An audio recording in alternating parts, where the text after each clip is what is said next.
Vamos com o quadro Giro Entrevista desta sexta-feira, dia 8 de julho de 2022, véspera de feriado, inclusive, e temos mais uma vez o prazer de receber aqui no nosso programa o memorialista Celso Prado, ele que junto com a sua companheira, a Junco, que hoje também divide o estúdio aqui com a nossa equipe, fazem um brilhante trabalho de resgate, preservação, pesquisa histórica de Santa Cruz do Rio Pardo e região. Bom, nós temos nos últimos meses trazido uma série de artigos em alusão ao centenário da morte de Tonico Lista.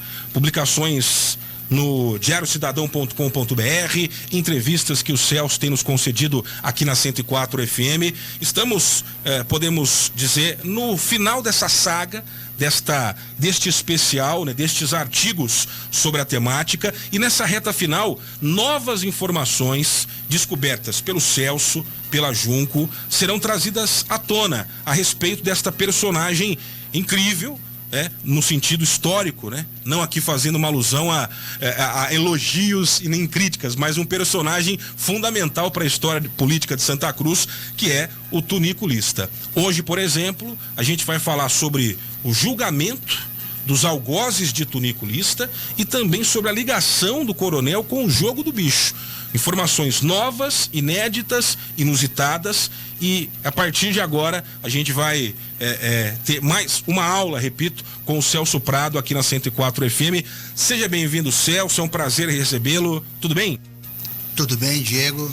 E aproveitando aí, um abraço a todos os ouvintes da 104 FM. E agradecendo a presença da Junco, hoje conosco também, e a sua netinha, a Manuela, hoje também acompanhando aqui do estúdio a entrevista. Ela queria ver o entrevistador do voo. Seja bem-vinda, Manuela, aproveite aí também a entrevista. Até eu falei para ela que é fácil ser entrevistado, porque você sabe conduzir. Que agradeço e você a gentileza. Sabe o seu público, né? Sim, seu público espera. Bacana. Aliás, hoje, 8 de julho, sobre o personagem Tonico Lista, é uma data emblemática por si só. Emblemática. Há 100 anos atrás, Santa Cruz do Rio Pardo estava em Alvoroço, sim, próximo da Santa Casa, aonde o Tonico Lista estava agonizando. Há 100 anos, exatamente, no 8 de julho. No 8 de julho. Tonico Lista era alvejado, baleado. Isso, e no dia seguinte morre. Oficialmente, na madrugada, né, de 8 para 9, né? Então no dia 9 ele faleceu. Vamos começar por aí, a gente já falou desse fato em alguns momentos, esse momento final do Lista, para entrar nas novas informações sobre a questão do julgamento, depois na questão do jogo do bicho. Hoje, 100 anos do tiro, que mudaria o rumo. Do duelo, né? Do duelo, que mudaria os rumos da política de Santa Cruz. Né? Exatamente. E antes se pensava que o rapaz atirou a traição, hoje se sabe que houve praticamente um duelo, ainda que o Tonico Lista fosse tomado de surpresa. Qual era, vamos falar dessas versões então. Vamos lá. O que se tinha como versão desses momentos finais, da possível morte, do responsável pelo tiro, e o que hoje se sabe a partir de novas descobertas, inclusive levantamentos que você com a Junco fizeram recentemente. Isso, a versão oficializada, entre aspas, sim, né? O Tonico Lista estava no estabelecimento de costas. O Qual soldado estabelecimento? Para quem não conhece a história detalhada. Do Misael, sim, que era irmão do Dr. Alziro de Souza Santos. Então, Misael de Souza Santos, o pai, evidentemente, ele tinha um estabelecimento tipo do Empório, venda antiga, né? E ficava ali para baixo da Câmara. Da antiga Câmara Municipal. Da antiga Câmara próximo Municipal. Ao ICA ali. Onde o ICA hoje encampou tudo, né? Foi ali naquele pedaço a cena de onde ocorreu. Onde ocorreu. Sim. E o Tonico Lista de costas para a rua, o soldado entrou, tomou um aperitivo, tornou voltar, pediu mais um aperitivo, não tomou, voltou, Tonico Lista desconfiou, aí o rapaz deu os tiros neles, sacou 2 revólveres e atirou. Essa é a versão oficializada. O cidadão que atirou correu, o Tonico Lista levantou-se, já a vida esvaindo, apoiou-se numa das paredes, e a mais de 40 metros, mais ou menos 40 metros, ele alvejou, pegou no ombro e o indivíduo caiu. Perfeito. Essa versão não se sustenta mais. Por quê? O delegado Bressanha, ele falou que houve um duelo, um confronto entre o Tunico e o seu algoz, que é o soldado Francisco Alves. A verdade ocorre que houve uma testemunha, fora o senhor Zaeca, fora Sim. o Misael, que estava presente no local. E esse rapaz que estava presente, tinha 18, 19 anos na época, ele presenciou o momento do tiroteio. Sim. E ele conta que, na verdade, o Tunico estava sentado, lendo algumas aferições da prefeitura e conferindo a prova que ele levou do jornal Cidade de Santa Cruz, cujo dono oculto era o Tunico Lista. Perfeito. E ele estava fazendo aquela correção na prova. Sim. Que ele seria falado dele no dia seguinte e ele gostava de... Ele, o dono do jornal, de dar os oculto, pitacos. Ele editava, digamos assim. Editava o jornal. Então ele chegou e fez as correções. Ele estava fazendo isso, fazendo uma Estava edição. fazendo isto. Aham. Um dos adversários do Tunico desceu a rua Conselheiro Antônio Prado, cumprimentou o soldado e um outro subiu. Não era habitual, onde Tunico Lista estivesse, que passasse alguém adversário dele. Ok. Havia um respeito ali quanto à figura do coronel. Era um território dele ali. O coronel, com o rabo de olho, percebeu aquilo ali, percebeu de novo, levantou-se, largou tudo sobre a mesa e se dirigiu ao balcão que ficava quase aos fundos do estabelecimento, aonde tinha um revólver. Porque ele já saiu resmungando. Estão com armado, estão com mais ou menos com imaginando essas palavras, né? Que ali já estava vendo um complô contra ele. Uma emboscada ali. Isso, uma emboscada. Ele tinha uma experiência muito grande de como isso funcionava. Deve porque fez várias. Ele também, foi rápido e sacou o revólver. Quando ele volta-se, o soldado já estava com as armas em punho atrás dele. Ele teve um momento ali que deve ter titubeado alguma coisa, falou, pô, mas o cara tá me defendendo e tá com duas armas apontadas para mim, ele meteu bala. Sim. Então ele foi muito mais rápido que o rapaz, acertou no ombro, mas tomou um tiro na altura do estômago. Só para esclarecer, esse soldado que em tese estaria como... Isso, aí nós vamos falar dessa situação, isso. né? Uhum. Aí ele tomou o tiro, rodopiou, que é um balaço de 38, tomou um segundo tiro.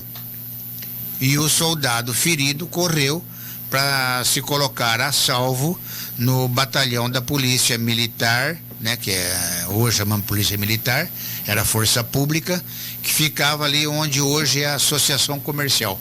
Olha só. Industrial. Então a gente está falando daquela distância entre onde é o quarteirão do ICA e o prédio da Associação Comercial. Ele atravessaria por dentro do jardim. Uhum. Isso, ali era um bosque, né? Certo. Antigamente. E esse soldado, na verdade, Diego, ocorreu o seguinte, Tunico Lista, quando sofreu o atentado em abril de 22, em frente à Câmara Municipal, que morreram 3 pessoas, feriram diversas pessoas. Primeiro atentado que fracassou. Isso. Ele ficou agitado nisso, porque houve o desarme da população. A Força Pública de São Paulo mandou soldados para cá, então saía um soldado da Força Pública com um soldado da casa e desarmando o pessoal. Ninguém podia andar armado, inclusive o coronel. E só para contextualizar, quem não acompanha toda a história. Pouco tempo antes, houve um atentado fracassado. Não conseguiram matar o Lista. Não conseguiram. Alguns envolvidos acabaram mortos na troca de tiros. Houve. E a partir desse episódio, houve um desarmamento da população de Santa Cruz. Isso. O governo da província, do estado, né, o presidente do estado, mandou a Força Pública colocar seus homens aqui. E quem era o secretário da Segurança e da Justiça era o juiz que o Tunico Lista mandara fugir daqui.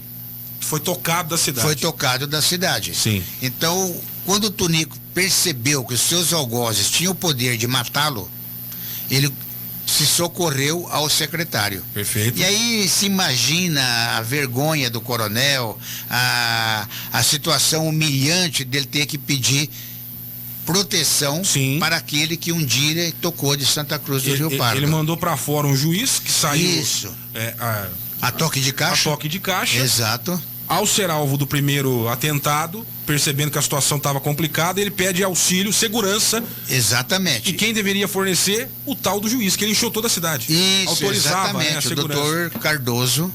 E aí o doutor Cardoso autorizou alguns seguranças, soldados. Isso. O Tunico podia até revezar com os policiais daqui, mas mandou um soldado que servia em São Paulo ser colocado como ordenança do delegado. Sim. E à disposição de guardar o tuniculista, de ser segurança do tuniculista. Perfeito. Esse rapaz, embora servisse em São Paulo, na Força Pública, ele era nascido aqui em Santa Cruz, numa fazenda vizinha ao tuniculista, na Mandaguari. Perfeito. Qual era o nome do indivíduo? Era o Francisco Alves. Tá. E ele estava no momento em que Ele estava guardando o tuniculista. O tuniculista morava ali hoje é Frei Marcos Rigg, Sim. né? Numa casa onde morou o senhor Nigre. Sim. E dali ele seguiu pela Saldanha Marinho até a Conselheiro Antônio Prado.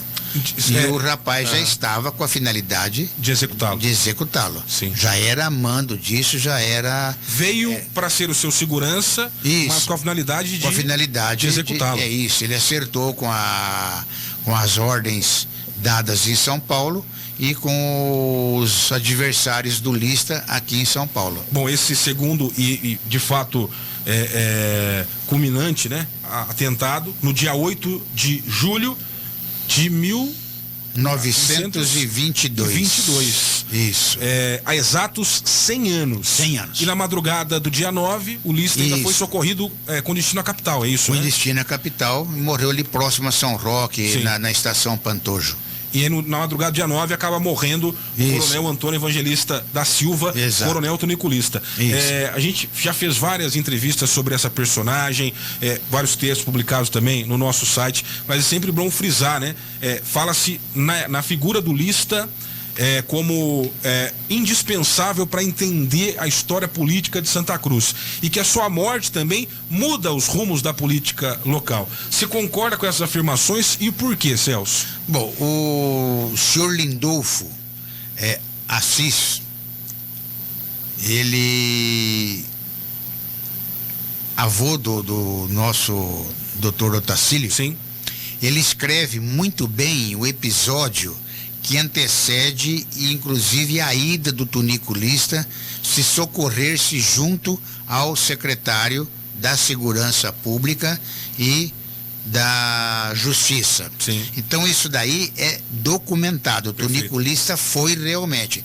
Ele sentiu perigo de vida e foi se socorrer. O tuniculista, em 1904, quando ele, juntamente com o Olímpio Pimentel, foi guindado ao chefe de diretório em Santa Cruz do Rio Pardo, ele iniciou uma saga de perseguição aos adversários políticos, tocando os grandes nomes de Santa Cruz, que era o Abreu Sodré, a família Costa Júnior e a família Melcher, e outros grandes nomes e milionários que já cultivavam café em Santa Cruz e no norte paranaense. Então o tuniculista, nessa época, ele tornou-se danoso a Santa Cruz. Perfeito. Mas ele, com o decorrer dos anos, foi se firmando como coronel, foi se firmando como braço armado do PRP paulista. Isso, o Front, que é um sociólogo cubano-americano, ele escreve sobre o café no estado de São Paulo, uma obra cujo volume custa R$2.000, sim, que é uma obra inédita, né, e toda em inglês. Ele vai falando sobre a saga do tuniculista, é o melhor livro que existe sobre o tuniculista, sim, e sobre os coronéis. E ele vai contando que isso daí atrapalhou o progresso de Santa Cruz. Caramba. Aí ele torna-se uma figura que teria que ser eliminada de qualquer maneira, porque Santa Cruz já não suportava mais também isso. Perfeito. Ele era um camarada violento e já estava se desfazendo dos próprios amigos. mandando um segurança matar um capanga, mandando um jagunço matar o outro capanga, fazendo aquilo ali. Já era o declínio do tuniculista, quando o juiz já coloca a tríade assassina em Santa Cruz, sim, que é o juiz Michi, é o Coriolano delegado e é o Dr. Daunt, que é o promotor. Quando então, morto ele tinha que idade? Mais ou menos. Que idade do tuniculista? Ele era de 1867. Vou fazer a conta aqui daqui a pouquinho. Isso, faz aí, que aí me pegou de surpresa. Não, sem problema. Mas acho que era cinquentão. Ele nasceu em 67. Em 1922. 1922. E nasceu em 1967. 1867. Perdão, deixa eu apagar aqui então. 1922 menos 1867. 55 anos. Jovem, para os padrões de hoje, para a época, era um sujeito já maduro, né? Já era maduro, isso, né? Isso, aí me pegou, aos 55 anos. Alguém que também fez tantos inimigos ao longo da vida, chegava nesse ponto, não vou dizer paranoico, porque ele estava certo nas suas intuições. Tanto que ao pedir apoio para a segurança junto ao Estado da época, passou-se pouco tempo, ele foi alvo de um atentado. Inclusive, Diego, ele quando tirou... Que ele disse que, dizer assim, fazendo com que aliados se matassem entre si. Imagino que ele começou a ver também inimigos possíveis em todos os cantos que olhava. Ah, sim. Porque ele construiu uma vida baseada na violência também. Qualquer um poderia matá-lo. Imagina a situação ali. Qualquer perseguido. Qualquer lugar, qualquer olhar por cima dos ombros podia ser um possível detrator, um algoz. Exato. Imagina a situação Você também. Você vê que em 1918, tão logo ele soube que o Washington Luiz ganharia a convenção PRPista em São Paulo para ser o presidente ou governador do estado, ele já retira a família dele daqui. Sim. Ele já começa a vender os seus bens, também já pensando numa retirada. Mas ele foi reeleito prefeito, e ele quis se manter aqui por mais um período, mas houve o atentado e começaram a acontecer os perigos de vida. Que ele é uma figura que não dá para contar a história de Santa Cruz pulando o capítulo toniculista. Isso não tem como. Não. Mas na sua avaliação como historiador, pesquisador, memorialista, ele fez mais bem ou mais mal? Olhando agora com distanciamento histórico, pensando nas várias nuances desse personagem dentro do seu tempo. A gente sempre, vocês colocam até nas aberturas, era um homem violento dentro de um fruto da época também. Isso. Dá para fazer essa avaliação? Dá sim, Diego. Ele foi um ótimo administrador. Ele soube colocar os homens certos no poder, mas sempre subordinados a ele, certo? E ele teve uma visão administrativa, uma visão de profilaxia da saúde pública, como poucos viriam a ter. Perfeito. Sobre isso. Agora, analisando hoje, distante dos fatos, ele foi um assassino. Sem dúvida. Celso, novas descobertas, além da versão que você acabou de nos trazer, atualizada, documentada, sobre o episódio do assassinato, ou do tiro, que horas depois culminou na morte do Lista, o julgamento dos algozes. Bom, que parece que foi algo para inglês ver ali, foi de cartas marcadas, o júri não. O que você pode falar para Exato. A verdade, o tuniculista trouxe de Assis um advogado jornalista para assumir o jornal Cidade de Santa Cruz, que era o seu Manuel Faria de Valença, né? Era um grande nome e que não temia e enfrentava os adversários de Lista. Só que esse cidadão, ele precisou, muito visível a presença dele em Santa Cruz, ele comprou um parque gráfico da época, uma tipografia, aquelas coisas antigas ainda, e se endividou. Mas esse camarada, ele morreu rápido, ele teve uma pneumonia, foi levado para São Paulo e já voltou morto para Santa Cruz. Mas deixou a família e falido. E o tuniculista não o socorreu. E a família desse Valença, ela pegou tanta bronca do tuniculista que eles apagaram o nome dele do mapa e esqueceram até Santa Cruz, aonde se lê no manuscrito Jabuticabal, Santa Cruz do Rio Caramba. Pardo. Não quiseram nem falar de Santa Cruz. Acharam uma falta de consideração, no mínimo? O tuniculista levou a família à miséria total. Se não fosse a maçonaria, e temos documentos da maçonaria, sim, auxiliar a família estava passando necessidades. Sim. E o menino que assistiu o tiroteio, né, que chamava Manuel Valença também, filho, né? Ele, naquela noite mesmo, ele já vazou para São Paulo, foi morar em São Paulo. A família também ficou aqui numa situação atribulada financeiramente, sim, passando necessidades, vendendo a biblioteca do homem, vendendo a aparelhagem que tinha, e mais o que já era decretado de falência pelo juiz Miishi. E a família foi para mudou-se daqui para Dois Córregos, né? E de lá foi embora para São Paulo. Sim. E aí, em 2018, nós tivemos a visita de um senhor que veio nos visitar para fazer um apanhado da vida do Manuel Valença, que era o jornalista e advogado e maçom. Aí sim, foi quando nós ficamos sabendo o que realmente aconteceu. Sim. Bom, tuniculista morto, vamos para o julgamento. Quanto tempo depois? Em outubro, mas foi muito rápido, foi bem né? rápido. Foi muito rápido. O rapaz foi preso, mas foi mandado para São Paulo. O soldado não morre, então, deixar claro, né? O soldado não morre. Exatamente. Ele foi ferido, ele é alvejado e é tirado, sim, daqui. Sim. Que prometeram para ele de 10 a 12 contos, o suficiente para comprar um bom sítio na época. Era o preço pela cabeça do lista. Isso, era uns 50 alqueires de terra, uma boa fazendola hoje. Perfeito. Né? E ele praticou o ato, de imediato ele falou que era uma vingança pessoal, ok, mas depois ele falou que foi o Arlindo Piedade, filho, o Negrão, e citou o nome dos adversários do lista, que de uma certa maneira conseguiriam se safar do crime de mandante. A princípio começa como um crime passional, de honra, isso, mas rapidamente ele cita mandantes. Não seria passional, não tem sexo, né? É verdade, nesse sentido. Seria um filme de vingança pessoal. Perdão. Que o Tunico tinha tomado terras do avô dele, perfeito, mas não se sustentou isso. Aí ele falou, não, foi o Arlindo Piedade, okay, que mandou, eu vim aqui para matar mas sabia que eram nomes fortes que poderiam se safar. Isso, que se safar. Entendi. E o juiz estava lá por cima, ele era juiz. O secretário da sim, Segurança tinha todo o poder e toda a mão forte do Washington Luiz, que era o governador, o presidente.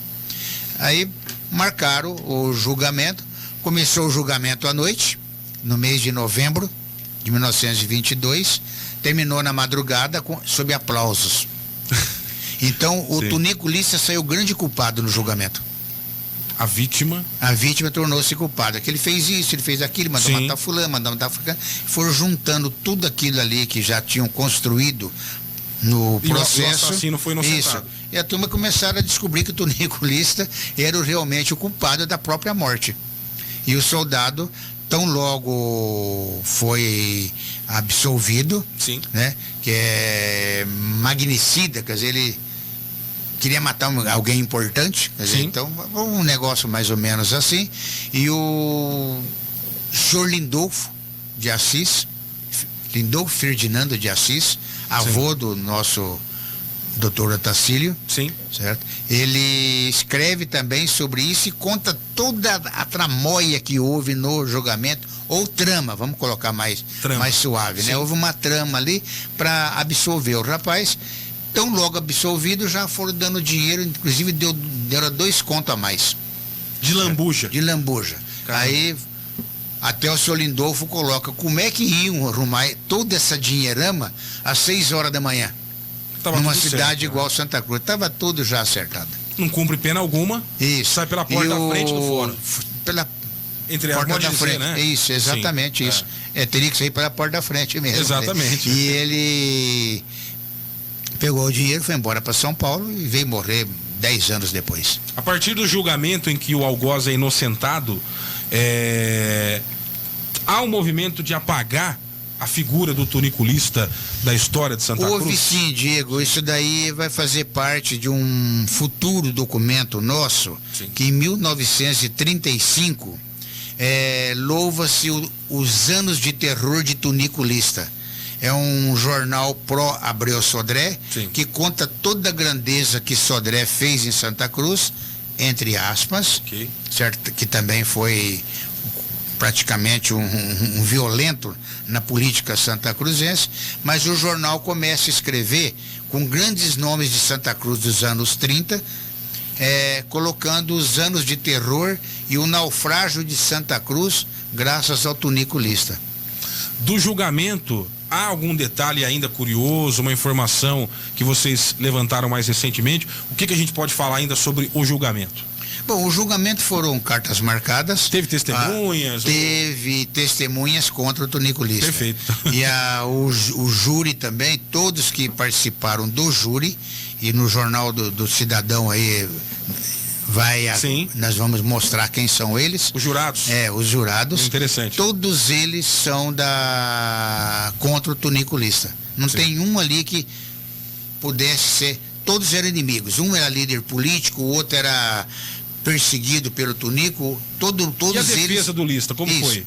Se é que ele teve? Não, a defesa do Lista praticamente acabou. O próprio advogado Sim. falou, não vai adiantar. Entendi. Nós temos o nome dele também, vai estar no Diário Cidadão, isso. É documentado e ele, logicamente, ele acusa o assassino. Claro, o promotor também dá uma... Mas naquele jeito ali, vai que eu também condenaria. Cartas marcadas. Cartas marcadas. Hora certa, 13h13. Para quem chegou agora, estamos recebendo ao vivo no Giro de Notícias o memorialista Celso Prado. A gente segue falando sobre a personagem de Antônio Evangelista da Silva, o coronel tuniculista. Hoje, 8 de julho, uma data emblemática para a história de Santa Cruz. Há exatos 100 anos, o tuniculista era alvejado e horas depois, na madrugada do dia 9, morria. E um episódio que marcou e também, sem dúvida alguma, interferiu diretamente nos rumos da política de Santa Cruz do Rio Pardo. Você que é leitor do nosso site Diário Cidadão tem acompanhado nos últimos meses uma série de artigos que o Celso e a Junco têm publicado, e também temos feito entrevistas sobre o personagem tuniculista em alusão ao centenário da sua morte aqui na Rádio 104 FM. Hoje, novas informações, conteúdo inclusive inédito que o Celso está trazendo para nossa reportagem, a versão atualizada e correta sobre o atentado derradeiro, né, que culminou na morte do Lista. Falamos sobre o julgamento do algoz do tuniculista, e o Celso também, aliás, no artigo que a gente vai publicar semana que vem, traz novas informações sobre a ligação do tuniculista com o jogo do bicho. Exato. O artigo já está no meu e-mail. Claro, você já me mandou, mas eu não quis lê-lo ainda para poder hoje bater esse papo com vocês aqui. Certo. Achei inusitado no mínimo. Então eu vou descobrir junto com vocês quais serão as ligações de tuniculista com o jogo do bicho. Primeiro, não era contravenção na época, imagino ainda, não? Já era, ou já tinham problemas legais ali? Nós vamos chegar lá. Sim. Aqui, Diego, nós temos que também colocar, ainda da morte do tuniculista, por favor, que o legista era de família que morou em Santa Cruz do Rio Pardo, que temos até hoje parentes dele em Santa Cruz, que é a família do Dr. Alvim, advogado. Perfeito. Certo? É o Dr. Carlos Gonzaga. Mas esse exame de corpo de delito, aqueles exames de necrópsia, né? Sim. Autópsia para umas, seria necrópsia. Ele foi feito em cima do caixão, já estava com paletó, tudo certinho. Olha só. Então ele foi mais na base da informação, certo? Para não entrar muito em detalhes de como morreu o tuniculista. Então, no laudo fala, né, que foram tiro no estômago e rins. Quer dizer, um tiro pegou no estômago, saiu no rim. Aí já começa também aquela dúvida, mas um homem que tomar 2 tiros nos rins ou no estômago, indo para os rins, foi num rim só. Sim. Ele tomou um segundo tiro no rim. Perfeito. Ainda levanta, vai até o balcão, pega uma arma, corre atrás do cara, ainda tira, apoia ali e cai, né?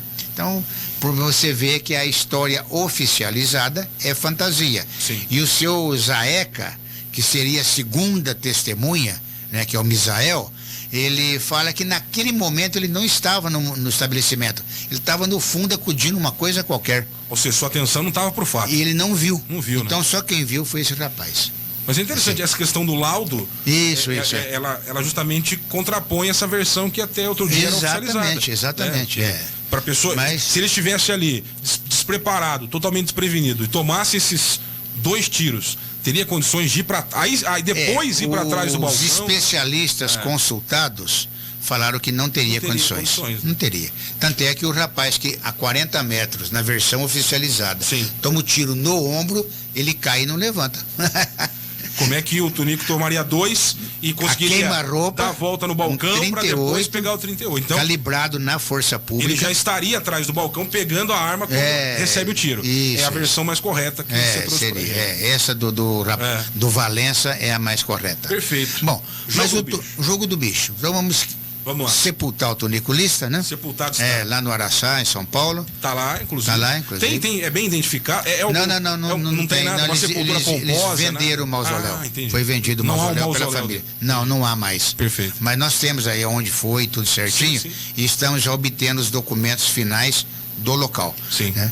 Mas o tuniculista, ele, nos anos de 1909, 1910, ele assumiu a Chácara Peixe, que nós chamamos de Chácara Peixe hoje. Isso. Aquilo ali era de um engenheiro, esse engenheiro comprou da família Gonçalves, e o engenheiro, por alguma razão, foi embora para Campinas e não quis mais saber dessas terras. Colocamos, entre aspas, tocado de Santa Cruz do Rio Pardo. Como tantos outros. Isso. Aí o tuniculista, em asta pública, leilão, ele comprou essa fazenda. Quando ele comprou a fazenda, ali onde é hoje o Lar do Menor, no fundo da atual Secretaria de Saúde, ele mandou fazer um hipódromo. Então ele já gostava de jogos. Perfeito. E tem documentos que falam, vão todos ao hipódromo, já era um jogo... Para corrida de cavalo. Para corridas de cavalo, isso. Até os bucéfalos, que eles falam, né? Sim. É um nome meio latinizado, né? Hoje em dia a gente usa como um xingamento, né? Para algumas pessoas. Para algumas pessoas tem uma origem no jogo, na corrida de cavalo. Mas aqui o tuniculista tinha o hipódromo ali, e quem tomava conta do hipódromo era um cidadão que tinha também o chalé de loteria. Não era proibido a loteria. O jogo de bicho, ele era reprimido. Perfeito. Mas não era ainda contravenção. Então as autoridades achavam que o jogo de bicho trazia desgraças às famílias. Sim. E é bom que se frise que o jogo de bicho é uma versão do México. Sim. Né? Seria o jogo das flores no México, que depois se colocou no Brasil. Trocou pelos animais ali. Pelos animais, por causa do zoológico no Rio de Janeiro. Jardim Botânico. Isso. Aí o tuniculista trouxe para Santa Cruz, ele era delegado de polícia também, ele era juiz de quarteirão, vamos dizer assim, né? O juiz de paz, tinha alguns cargos e era o coronel, ninguém mexia com o tuniculista. E o tuniculista resolveu implantar o jogo do bicho em Santa Cruz do Rio Pardo. Não havia, então, ele que implanta o Ele que implanta o jogo do bicho já em 1910, né? 1910. Caramba. Já tem, começou, foi rapidinho chegar aqui, talvez até em 1904. Sim. E ele colocou como gerente disso daí um dos membros de família pioneira, família dos Cardoso da Silva, que ficava ali no Alambari. Sim. Um pouco para cima ali de Capuranga, subindo, ia lá. Tanto é que esse lugar é tão famoso que eles colocavam a divisa de Santa Cruz, começava no lugar dos Cardosos. Perfeitamente. Onde era o Cardoso. E esse Manuel Cardoso da Silva era o gerente do jogo em Santa Cruz. E aquele tempo fazia assim, num poste, né? Primeiro dono da banca. Não, o dono da banca era o Tunico, né? É verdade, né? Então, o Tunico é o primeiro dono da banca. É o banqueiro, E o gerente foi o... Isso, o Manuel Cardoso, que era o Cardozão que eles falavam, né? E tinha também 2 casas lotéricas que também faziam os jogos de azar. Perfeito. E isso daí trouxe realmente algum transtorno para Santa Cruz, que o fazendeiro Bueno, que era lá no Alambari, se empenhou, se endividou por causa de jogo. Caramba. E aí o Tunico também já tinha uma empresa, que era os França, que era do cunhado dele, que era através do irmão, Sim. que se vinculava a uma financeira chamada Conceição. Eu já tô vendo pra onde caminha essa história. Aí, quando o camarada se endividava, ia a leilão, o tuniculista... Não chegava a ser agiota. Isso. Era uma financeira. Era uma financeira e o tuniculista arrematava. Ele vendia o veneno e o antídoto. Isso, e o entre antídoto. aspas, né? Exato. Ele trouxe o jogo pra cidade, Isso. endividado estava a pessoa, corria pra financeira do Ele lista trouxe também. jogos de azar também, Caramba. jogos de parada, que eles falavam, né? Sim, E quando não tinha jogo oficial pela loteria do Rio e de São Paulo, ele fazia particular aqui em Santa Cruz, no Clube Xadrez. Olha só. Aí corria a roleta, né? A roleta de mesa era proibida. Sim. Então ele colocou de parede. Uma inovação. E eu imagino que isso trazia para ele algum benefício em termos de imagem junto à sociedade. Os jogos eram bem vistos, mal vistos. Não deixa de ser uma forma de... Todo mundo jogava, né? Então, exatamente. Porque mesmo que às vezes criticava em público, mas no bastidor todo mundo jogava. A loteria, né? Rodrigo, ela... Cada época uma cidade era sorteada para que o lucro dos jogos legais fosse beneficiada naquele município. A oficial. Legalizada. Então aqui a reforma de igreja, reforma de prédios de instituições de caridade, algumas coisas sempre tinha os recursos da loteria voltado para o município. Então o tuniculista também era um benfeitor nesses aspectos. Mas por outro aspecto nós pegamos o Agenor Soares de Camargo, né, João? Esse cidadão tinha uma farmácia do lado do cassino do tuniculista. Que ficava onde ali? Ali hoje seria o antigo supermercado Pegorer. Ali, deixa eu... Ali a Câmara Municipal, para baixo tinha um posto de gasolina. Da antiga ou a nova? Da antiga Câmara. Da antiga Câmara. Câmara. Quase em frente ao jardim. Em frente ao jardim. Na quadra em frente ao jardim. Isso, ali tinha um cinema, que era também um cassino. Tinha um outro cassino que era ali onde hoje é prédio do senhor Garcia, em frente à igreja. Mais para baixo, Correio hoje ali, né? Não, ali do Garcia. Não, digo no outro, o outro seria para cima do Correio, entre o Correio e a Câmara. Perfeito. A antiga Câmara, né? Ali funcionava o cassino. Ali funcionava um cassino e funcionava uma casa lotérica. Dentro do cinema funcionava a venda de loteria. Olha só. Né? Era um negócio bem feito. E esse senhor Agenor, que era dono de farmácia, uma família que veio da região de Sorocaba, se empenhou tanto que aquela casa onde hoje é a biblioteca era dele. Ele perdeu no jogo. O Cardoso. Não, quem? Não, o Agenor. O fazendeiro. Não, o Agenor, o fazendeiro, perdeu a fazenda. Antes lá, tá. Isso, o farmacêutico. Perfeito, o Agenor farmacêutico. Isso, o Agenor farmacêutico perdeu aquela casa. Do jogo. Isso, que também não foi passado no nome do tuniculista. E sim da sua esposa, dona Guilhermina. Que já foi áudio de uma entrevista muito interessante. Isso, aqui, então, né? ela foi a dona, última dona ali. Quer dizer, recebeu em dívida. Em dívida. Caramba. E aí ia para leilão, alguma pessoa comprava, então já era carta marcada também. Né? Essas questões, quando ia à asta pública, já era mais ou menos já acertado sobre isso. Entre o tuniculista trazer o jogo do bicho para Santa Cruz, isso se disseminar como algo cultural, aí o jogo se envolvendo em vários outros pontos da cidade, foi um fenômeno? Foi algo rápido assim? Foi, porque as famílias, você jogava pouco e ganhava uma certa quantia, não era difícil de ganhar.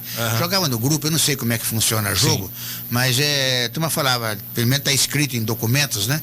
Que jogava no grupo, jogava não sei o que, dava certo ali, ganhava uma importância. Então era uma maneira de favorecer alguns pobres.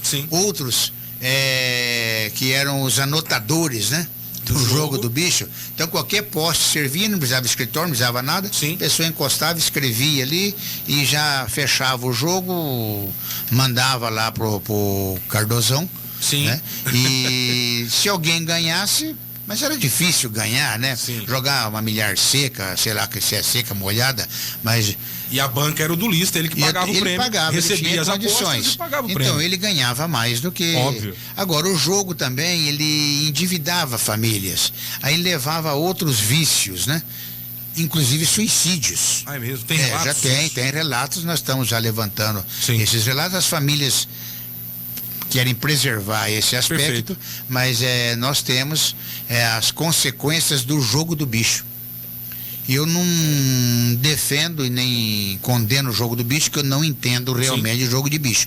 Eu entendo a história da implantação do jogo de bicho em Santa Cruz do Rio Pardo. E que vai ter a participação de Tunico Lista. De Tunico Lista. Mais uma pro Tunico Lista. Isso, mais uma.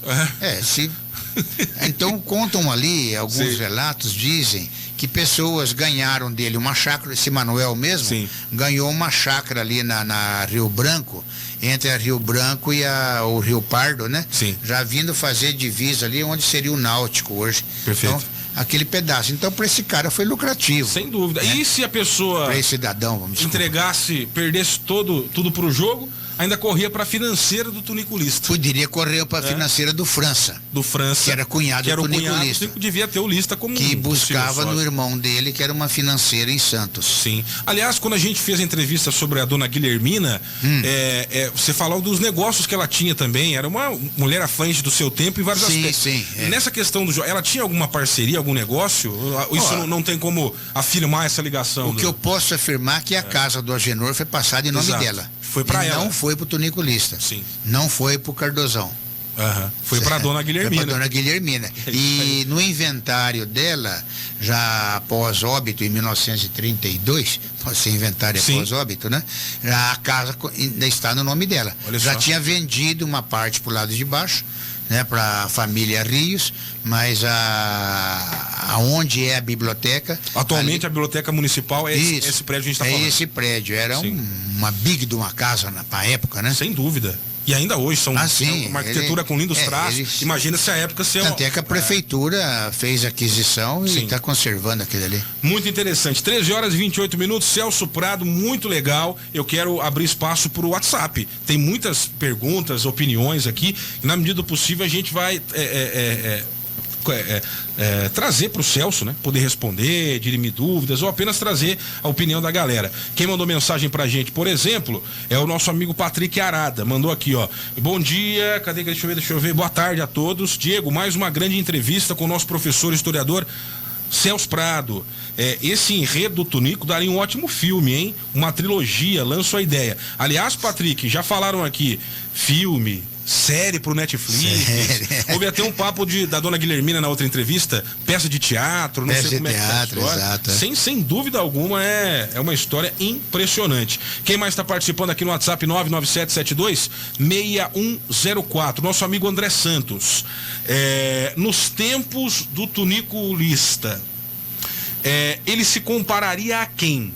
O André, talvez, para comparar a figura do Tunico Lista da época, talvez com alguma figura de hoje,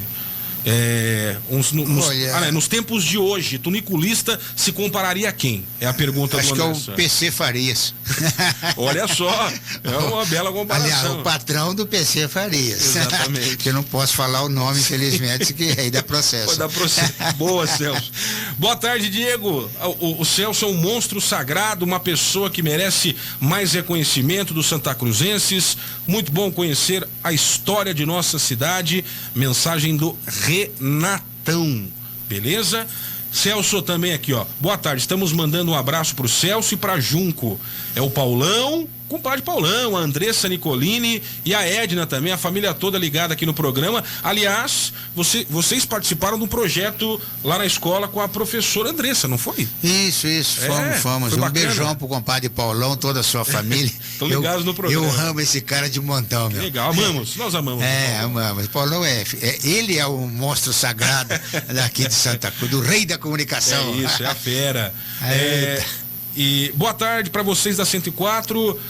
Também falavam que o Tunico Lista ajudava muito a Ritinha em Boava, é verdade? Bem lembrado. Luiz Carlos da Silveira já foi tema de outras entrevistas aqui, Celso. O Tunico tinha uma ligação especial com a Ritinha, vale a pena relembrar rapidamente. Ele tinha uma ligação muito grande. A Ritinha era uma pessoa visionária, uma pessoa de uma aura santificada, vamos colocar assim. E o Tunico Lista e toda a família e toda a grandeza santacruzense da época se recorriam a Ritinha Emboava para os seus conselhos espirituais. Sim.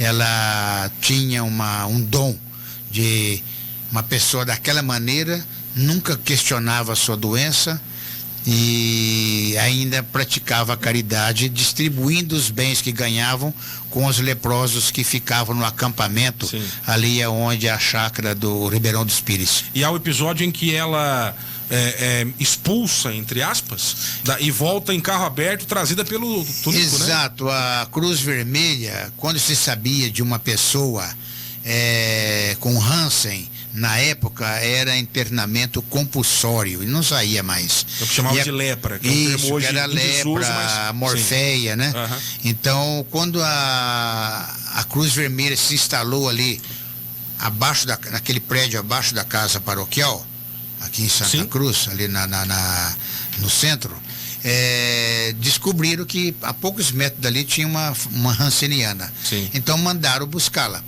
Só que isso daí foi discutido antes. E a irmã do Tunico Lista e a dona Guilhermina pediram que a Ritinha Emboava saísse, porque eles iam capturá-la. Sim. E a Ritinha Emboava fugiu, vamos dizer assim, né? E o Tunico Lista, quando chegou, soube do episódio, falou: não, a Ritinha Emboava vai voltar. Através da irmã e da própria esposa, ele sabia onde a Ritinha... Sim. Qual o rumo que a Ritinha tinha ido, né? Que ela ia pegar o trem, alguma coisa, mas longe daqui de Santa Cruz, que já tinha trem por aqui. Provavelmente ela faria isso. Mas o Tunico Lista manda trazê-la de volta e desfila num coche aberto, numa carruagem aberta, com fogos de artifício, sim, fogos de pólvora mesmo, né? De bala. E foi uma festança. E ele disse à Cruz Vermelha: vocês saem, ela fica. É isso. Ritinha Emboava, a santa do povo. Uma santa popular que está agora. Parece que o Frei Cardoso aí está... Eu estou ouvindo esse papo, não sei os detalhes. Maravilha, diz daí. Teve uma santa missa lá, bacana, né? É muito bom. Que é gostoso a cidade ter o seu santo popular, sem, né? Dúvida, isso legal. É muito bom. E a Ritinha, sim, essa tem um mausoléu aqui no... Ela é o seu Zito Berna que fez, né? Isso, no cemitério o seu Zito mandou fazer a capela, sim, da Rita Emboava, né? Lá, e a outra ali embaixo foi a prefeitura que fez, né? Perfeito. Através de um cidadão aí. E a Ritinha é uma santa. Perfeito. E de família tradicional, família Andrade, de Espírito Santo do Turvo, primo dos Andrades daqui, prima do José Teodoro de Souza. Tá aí. A Paula Moretti. Diego, pergunte ao Celso qual médico atendeu o Tunico Lista, se há essa informação. E se há descendentes ainda hoje do Lista em Santa Cruz. O médico que atendeu foi o Dr. Pedro César Sampaio, com outros profissionais da época. Quem viajou com ele para São Paulo foi o Dr. Pedro César Sampaio, que não era muito adepto politicamente ao Tunico Lista, mas era um excelente profissional, do qual temos Sim. E aí nós podemos até ver isso daí na grande obra do José Ricardo Rios, que foi uma das obras pioneiras sobre o Tunico Lista, embora o primeiro comentário, primeira obra realmente foi em 1935, que já se falava do Tunico. E ela pergunta se Manuel Cardoso da Silva era avô do Maurílio, pai de Chico Louco. Você conhece essas figuras? Dá para fazer ou não tem nada a ver? Não, vamos deixar o seu Manuel Cardoso. Ele tinha fazenda, a família tinha fazenda no Alambari, certo? Sim. Ele tem descendentes em Santa Cruz do Rio Pardo, tem gente de floricultura, tem gente e tem parentesco, sim. Quem mais aqui? O Shell. Ela pergunta porque tem um parentesco com a família dela, pelo jeito. Por isso que ela perguntou, a Paula Moretti. Tem. O Shell Souza. O Celso Prado sempre trazendo boa história de Santa Cruz para nós. Parabéns, Celso, a você, a sua esposa, fiel escudeira, ele classifica assim a Junco, por nos colocar a par da história. O Diego, inclusive, já fiz minha fezinha no bicho hoje. O Shell tá aí. O Shell tá aí. Boa tarde, ótima entrevista, parabéns. A Cristina da Pamonha, ligada no programa. Um abraço pro Porvinha, ligado lá no Jardim Santana. Boa tarde, Celso Prado. Boa tarde, Diego. Como eu consigo um livro sobre a história do Tunico Lista? Estou adorando a entrevista. Muita coisa, quem mandou a pergunta aqui, ó, nosso amigo Cidinho. Muita coisa está disponível no site do Celso e da Junco. De graça na internet. Isso, tem muita coisa. Mas se você quiser outras fontes, o que você pode citar? Não, ali na página nossa, para quem quiser um livro em papel, nós temos os livros dos coronéis mandadores de Santa Cruz do Rio Pardo, sim, onde o capítulo maior e a história maior é do Tunico Lista. Mas por informações de leitura, o Jornal Debate vai publicar o fascículo. Exatamente. Isso é uma maravilha. Isso é uma coisa grandiosa, né? Então, o livro do José Ricardo Rios, me parece que vai ser colocado em fascículos nas edições do Jornal Debate. Que é a partir de setembro. Grande iniciativa. Isso, porque o José Ricardo Rios, que pelas informações que ele tinha na época, de testemunhas que inclusive que viveram o tempo de Tunico Lista, sim, é muito interessante o depoimento dele. Sem dúvida. Hoje nós sabemos mais coisas, mas nós também temos condições melhores, claro, de pesquisas, né? Então o grande incentivador foi o Jornal Debate, foi o José Ricardo Reis. Uma última pergunta, complementando a anterior, o Edson Pezão, ele reforça a pergunta sobre filhos do Lista. Se ficaram em Santa Cruz, se houve descendentes que permaneceram por aqui. Eu conheci o Joãozinho, filho do Tunico Lista, morreu no ano de 1986. Da família, vamos dizer, entre aspas, legítima do Tunico Lista, nós não temos descendentes conhecidos em Santa Cruz. Mas nós temos da namorada do Tunico Lista, que engravidou-se dele, sim, e temos família aqui, que é a família Marques Bueno, ou Bueno Marques. Que é do Ditinho Marques, que foi vereador aqui em Santa Cruz, da dona Julieta e outras pessoas. Eles não gostam muito que fala, mas parece que já está mais aceito isso. Inclusive no jazigo da família da dona Julieta, é onde está o pai do Tunico Lista sepultado. Interessante demais, 13 horas e 38 minutos. Celso, mais uma aula, hein? Agradeço demais a sua presença da Junco. Hoje, convidado especial, a netinha, Manuela. Seja bem-vinda sempre que estiver em Santa Cruz, Manuela. Está convidada a comparecer aqui na 104 FM. Lembrando que se você digitar no Google Celso Junco Sato Prado, vai aparecer um monte de coisa. Vai ter o site deles lá.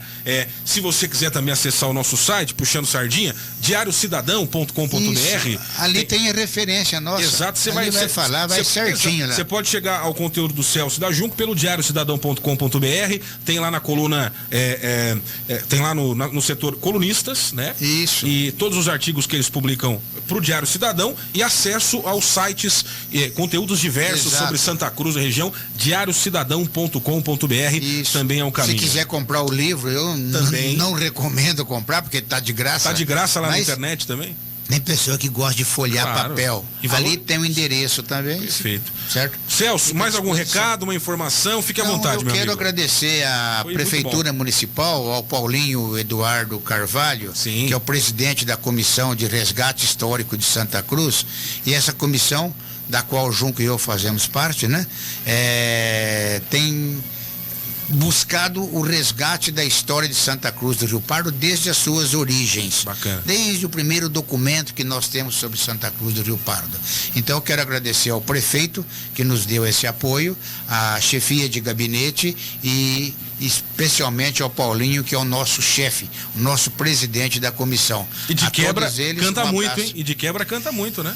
Rapaz, me emocionou no Paulão. Você viu ontem? Ontem ele estava lá. A minha neta assistiu, minha neta conheceu o Paulinho pessoalmente, ficou encantada. Canta demais. Ele com a irmã dele cantando Cascatinha. E quando cantou Não Se Vá... Aí Janerundi, aí os olhos marejaram. Achei uma interpretação muito muito melhor Do que original. do que o original. Você tá com moral, Paulinho. Não aí. tanto quanto a francesa, porque aí também, Aí eu não entendo o francês, né? Mas é emocionante. Mas é emocionante. Só- O Paulinho emocionou. Beleza, Tá então. de parabéns, ele, a irmã dele. Show de bola. Santa Cruz de Rio Pardo merece essas figuras importantes na nossa história atual e que às vezes precisa ser reavivado, né? É isso. Precisa Parabéns. reavivado. Tomara que esse trabalho da comissão já está dando frutos e que eles sejam cada vez com maiores. toda certeza, sim. Tem o devido apoio. Isso, que vamos funciona. contar a história verdadeira de Santa Cruz do Rio Pardo, documentada.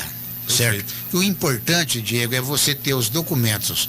Pegamos jornais, logicamente, o jornal você tem que pegar o a favor e o contra, Claro. né?